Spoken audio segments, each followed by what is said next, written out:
You know, when you get in that scenario, you practically have an empty current watch list, and there's so many dramas always coming out all the time, where you have a long backlog of dramas that you are never going to get to and never going to empty because all these new dramas are coming out and you just don't know what to choose. I'm in that scenario now. I don't know if I should watch some that are on my backlog that I've been trying to get to for 6 months, a year, 2 years beyond that, or check out some new dramas that I also have on my list, but I just have not checked out.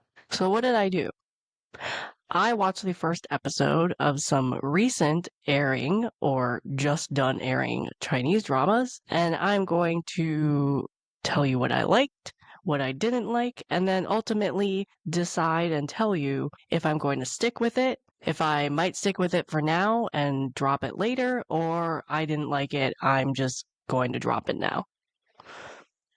Welcome to the video, and if you like this sort of thing, put in the comments, let me know what you liked. Do you agree with my review? Do you not agree? Are you watching any of these? Let me know. Let's get into this. I checked out 3 Chinese dramas that either are currently airing, just premiered, or just ended airing. And all of these I have had my eye on, so I was excited to see that they had ultimately aired. And I was curious about all of them. First one that I checked out, which I think a lot of people are watching currently, is, of course, Love and Pavilion. If you don't know what this Chinese drama is, it is a wuxia drama that aired on April 28th. And it stars Liang Zhang and Lu Shishi, along with many other people, which I'll go into the description later of that. And Lu Shishi plays Dongfang Huangzhu. Liang Zhang plays Wang Quan Hangye. Lu Shishi's character and his character are leaders of 2 major families, and humans, demons exist. They're in conflict in this story, in this world. These 2 people, the 2 leads, Lu Shishi and Liang Zhang, work together to combat these demons and this human situation. I watched the first episode. There's not much that I can give away beyond that because I've only watched the first episode. So, what did I like about this episode? First off, I was looking forward to this one out of the 3 Fox Spirit Matchmaker ones. I have not watched the other one that aired last year called Fox Spirit Matchmaker Red Moon Pact. I have not watched that one. I'm looking forward to the other one starring Cheng Yi too, but the reason why I'm looking forward to this one a lot is because I like Liang Zhang. He's been acting for a while, and I just feel like he hasn't gotten his big break. So I really hope that this does a lot for his career and gets him noticed and gets him more lead roles. I would like that for him. Also, the previews and the costumes for this looked beautiful from the trailers, so I was very much looking forward to this. And I would say the first episode did not disappoint. I did not look much into this drama except for the leads, so I was not expecting the cameos and the supporting cast in this, because not only are you getting some supporting people that are going to be throughout the drama, you got a lot of cameos in this, which at least in the first episode, which I was not expecting. So you have actors like Wu Xuanyi, you have Zai Xiaowen, you have Shen Yu, you have Ding Yuxi, you have Zhang Raonan, Meng Ziyi, Men Ziyi, you have Hao Minghao. That's who I was looking for. This cast is stacked. I was not expecting that. I don't know what I was expecting, but I was not expecting to be watching episode 1 and say, oh, I didn't even know this guy was in here, or I didn't even know she was going to make an appearance. Clearly, I should have looked at the rest of the cast of this drama, but I like that. I thought they did well. I thought everybody in the cast did well, at least for the first episode. I don't know how much you can tell from the first episode of how the cast will act, but I enjoyed the cast in the first episode. We did get some fight scenes in the first episode. I thought the CGI was really well done. It was exciting. I love Shansha and Wuxia when it comes to CGI stuff, and if it's done well, I enjoy it. And I think the CGI was very well done. Choreo as well during the fight scene was really nice. It was nice to see that Lu Shishi's character and Lian Zhang's character were already starting to work together. They seemed to have some good chemistry when it came to the fight scenes. I liked that they were, to me, at least in the first episode, kind of equal when it came to fighting skill, because Lu Shishi's character had this particular power that was needed by Liang Zhang's character to defeat this enemy that they were going after in episode 1, and that kind of put them on even playing field because he couldn't defeat the person by himself. He needed her, and then she also couldn't defeat another enemy in the first episode without his help. So even playing field, I liked that a lot. Because I never like when there's a power imbalance in this type of stuff. I did not expect the comedy to come out, and I shouldn't be surprised because if I'm not mistaken, this is the part of the Love On series, which is more on the lighter side when it comes to wuxia and shansha and just the themes in general. If it's part of the Love On series on iQIYI, yes, this is on iQIYI. I don't know why I wasn't expecting it because I shouldn't be surprised. It fit the drama though. It didn't come out of left field or anything. I liked it. It was a good level of comedy. It fit the characters who were supposed to be the comedic relief. I look forward to seeing more of them, especially because a lot of it was the supporting cast, and I like them. I like what they're doing with the story and what they're contributing to the story on that. I love the costumes. Granted, I noticed it in the trailer. I'm really looking forward to people's hair. I don't know why, but it was beautiful in the trailers.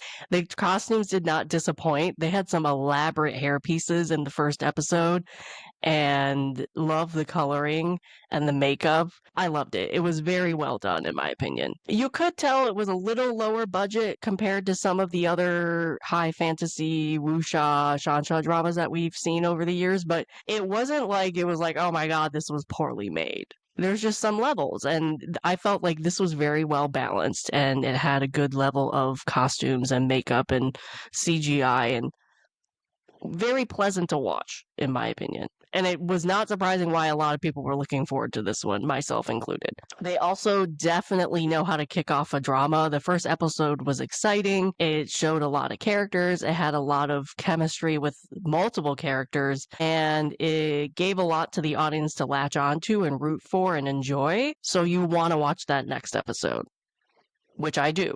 And last but certainly not least, granted, we didn't get a lot of romance with the leads because they were just meeting in the first episode, but I could see potential chemistry with that, and it was nice. I'm excited to see them progress in their relationship and see where that goes, which means that was good for me. So, how did episode 1 fare out for me? I liked episode 1 of Love in Pavilion. I liked that a lot. Will I continue it? I will definitely continue it. This is one that I will definitely continue. Next drama that I checked out the first episode was the crime Chinese drama A Life for a Life. This aired earlier in April and it has now ended. It had 13 episodes. It is also an iQIYI drama. All of these dramas I'll be talking about is an iQIYI drama. This is a completely different genre. This is a crime drama. And the reason why I wanted to check this out was because it stars Chin Hao in it, and I love him as an actor, especially when it comes to the crime genre, especially after The Bad Kids. I will watch him in anything, and this one looked interesting to me, especially with the trailer and everything. This takes place in the 1980s, and Chin Hao's character plays Du Xuandong. He attended the police academy, and after the police academy was assigned to a detention center up in the mountains in a very small town. One day, a couple prisoners enter the jail. One is a older gentleman, the other is a younger kid, like 20s or so. And eventually, apparently according to the synopsis, these two individuals escape. And then our main character, Chin Hao, ends up chasing after these guys for the next 20 years or so. Now, in the first episode, we don't get all that, obviously. They just arrive in the first episode. So what did I love about the first episode of this drama? Because Chin Hao was the person that drew me into this, and then the aesthetic of the drama was the second part in the trailer. And I will say, it has beautiful cinematography. I don't know if it was the setting, I don't know if it was how it was shot, but it was in the mountains. You got beautiful aerial shots. You got beautiful shots with the fog rolling in.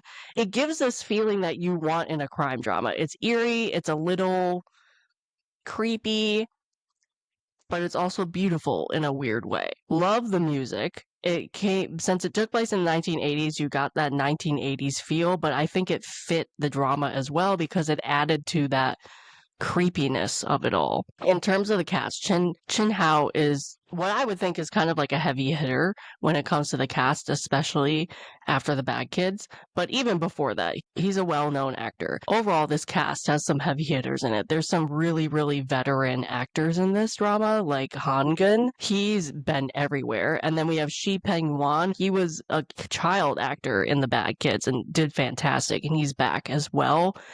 He is one of my favorite younger up and coming actors, and he acts very well. And then we have Zhang Chu-shi, who is a female lead in this, and she's good. I like her a lot. There's some diversity when it comes to the cast in this, from age to veteran to well-known to somewhat well-known. Like a lot of the supporting cast are some really well-known older actors as well. Some heavy hitters in this, which was a nice refreshing take. Granted, there's like no female characters in this drama. It is a crime drama. That's kind of per the course when it comes to Chinese crime dramas. Unless there's romance. And I don't think there might be romance in this, but I don't know. Another thing that really kind of stood out to me, because you didn't really know where this was going, um, there was this tension that kind of played out in the background the entire drama. And partly was due to the setting and how it was shot, but also it's just like all of these characters kind of gave off a creepy, unsettling vibe to them, at least to me. And you couldn't really put your finger on why, which caused them to just be this somewhat uncomfortable tension throughout, which I liked a lot. It added to the atmosphere of this drama. Lastly, it had a nice twist. I kind of saw it coming in a way, but it did still have a really nice twist at the end of the episode. I will warn you, it is somewhat, at least the first episode, it is somewhat gruesome. It is a crime drama. You do see body parts and things like that. So if that's not your thing, you might not want to check this out. It is definitely my thing. I'm a crime person. I am definitely going to continue watching A Life for a Life because I'm really intrigued on where this story is going to go since it spans 20 years. All right, and the first episode I checked out was the recently premiered spy crime Chinese drama, The Secret Path. Recently, I've been in a mood for a spy drama, and I figured I might as well check this one out since it recently aired, even though I have a ton in the backlog I want to check out. It's also an iQIYI drama. It is supposedly 28 episodes. This one stars Gao Yuanwan, Edward Zhang, Cheng Tai Shen, Wang Zhao Chen, Cao Bing-kun, and Zhang Wen-gun. I really don't know much about this cast. The only person I really know is Edward Zhang. He's pretty well known. I don't recognize any of the other cast, which was nice for me. It was kind of like, oh, okay. I do remember Tim Yu, who I've watched in other crime dramas before, is in this. So I recognized him, and he's been around for some time and kind of does one or two dramas a year. It was nice to see him, but pretty much everybody else in this cast I did not recognize. Only Edward Zhang and Tim Yu. What is this drama about? It is supposedly a spy drama. You have Edward Zhang. He is the deputy director of the spy unit, and he becomes embroiled in this conspiracy involving an international spy organization. He and his team have this crisis that comes up in the first episode of state secrets being leaked, and amid whatever they're investigating, they then encounter this mysterious woman played by Gao Wanwan, and so they have to figure out, is she involved, is she not involved, what is going on in this situation. I watched the first episode, and the good thing is we met everybody. So we have the mysterious woman played by Gao Yuanyuan. We have our spy team show up. For me, it was like a standard Chinese crime drama when it came to the aesthetics and the cinematography and such. Like nothing really blew me away, whereas A Life for a Life blew me away when it came to cinematography in that scenario. In the first episode, they really set up when it came to an international organization infiltrating like this conference that was going on, and something happened at this conference, and it was an international conference, so they had these foreign actors come in, or people who were playing foreign European people, and you had multiple scenes with these people. For me, when it comes to China, or mainly like any Asian drama, really, except for some outliers, most Asian dramas, when they hire foreign actors, they're not the best actors in the world at all. There are some outliers, there's some exceptions always, but for the most part, I never like seeing foreign actors in Asian dramas because for me, compared to the Chinese actors, they're never good actors. And in this case, that's the same thing.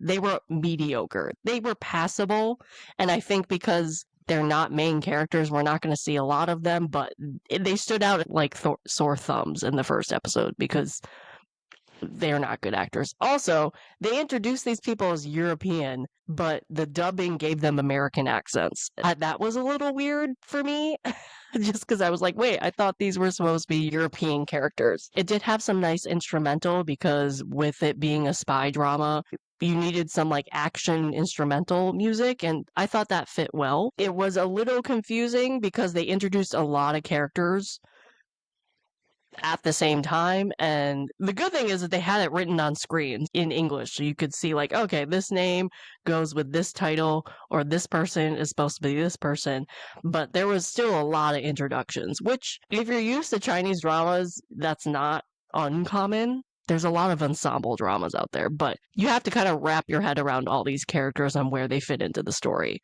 which might be new for some people. There's also not enough information given in the first episode. It's 45 minutes long. You definitely leave the episode with questions of who was that person? Why did they do that? Where is this going? Overall, compared to the other two dramas, I would say this is a maybe.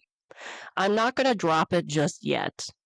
I want to check out some more episodes, but compared to the other two that I checked out, I would say you are better off checking out the other two dramas and leaving this where it is right now. Also, not a lot of people are watching this. Obviously, a lot of people are watching Love and Pavilion, which I would recommend. You're better off checking out the other two and then maybe coming back to this one later. There's probably better spy dramas out there, though, so you could probably skip this as well. Right now, I'm still going to watch and check out a couple more episodes, so I will make this a maybe. And that is it for the drama. That is my first impressions of the first episodes of 3 Chinese dramas. Let me know what you thought about my opinions of these 3 dramas. Are you watching any of these? Do you recommend I don't watch one? Do you recommend I stick with one? If you remember correctly, these are my titles in terms of what I checked out, as well as am I sticking with them or not? Thank you, and write in the comments below.